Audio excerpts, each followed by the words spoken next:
3 நிலை கொண்ட ராஜகோபுரத்துடன் மேற்கு நோக்கியவாறு திருவேலிக்கை அழகிய சிங்கப்பெருமாள் கோயில் காஞ்சிபுரத்தில் அமைந்துள்ளது.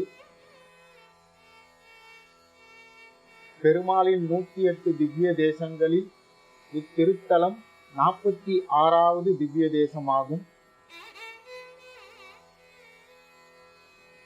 பலிபீடம், கொடிமரம் மற்றும் கருடாழ்வார் சன்னதி மூலவருக்கு நேராக அமைந்துள்ளது.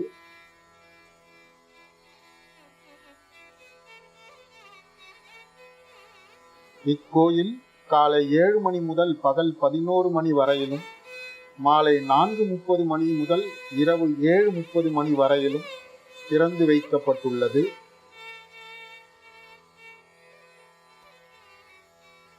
புராண வரலாற்றின்படி பிருகு மகரிஷிக்கு கனக விமானத்தின் கீழ் கிழக்கு நோக்கி நின்ற திருக்கோலத்தில் காட்சி கொடுத்ததாக நம்பிக்கை.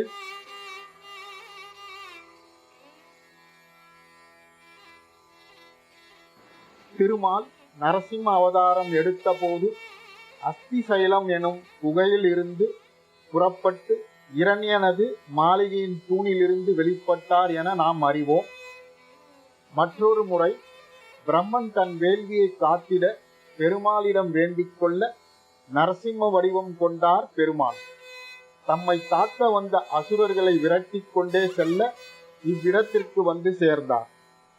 இதனால் பயந்த அசுரர் கூட்டங்கள் கண்காணா இடத்திற்கு ஓடி ஒளிந்து கொண்டதால் இனி அசுரர்கள் வந்தாலும் அவர்களை எதிர்ப்பதற்கு இவ்விடமே பொருத்தமானது என்றெண்ணி இவ்விடத்தின் எழிலில் பற்றுக்கொண்டு இங்கேயே இருக்க ஆசைப்பட்டார். இவ்விடத்திலேயே யோக நரசிம்மராக அமர்ந்து விட்டார். வேல் என்ற சொல்லுக்கு ஆசை என்று பொருள். ஆசையுடன் இருக்க எண்ணியதால் வேலிருக்கை என்றாகி காலப்போக்கில் வேலுக்கை ஆகிவிட்டது.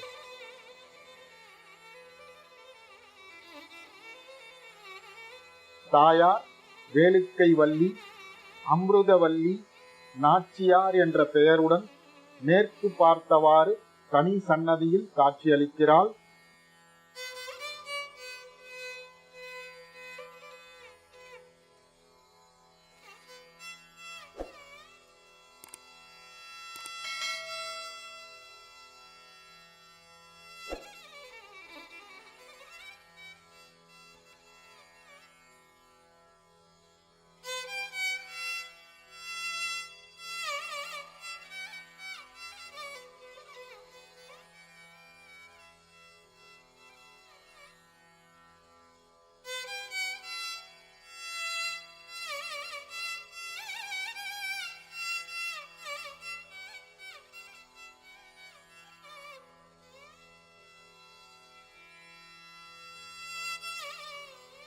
இத்தலத்தில் இறைவன் யோக முத்திரையுடன் மேற்கு நோக்கி அமர்ந்த திருக்கோலத்தில் அழகிய சிங்கர், நரசிம்மர், ஆள் ஹரி, முகுந்தன், நாயகன் என்னும் பெயர்கள் கொண்டு விளங்குகிறார்.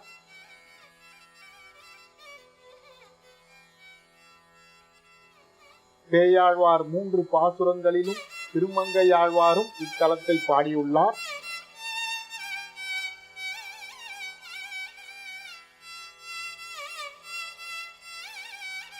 சிறப்புமிக்க இக்கோயிலுக்கு நீங்களும் வாங்க. இறைவன் அருள் உங்களுக்கும் கிடைக்கட்டும். நன்றி. வாழ்க வளர்க.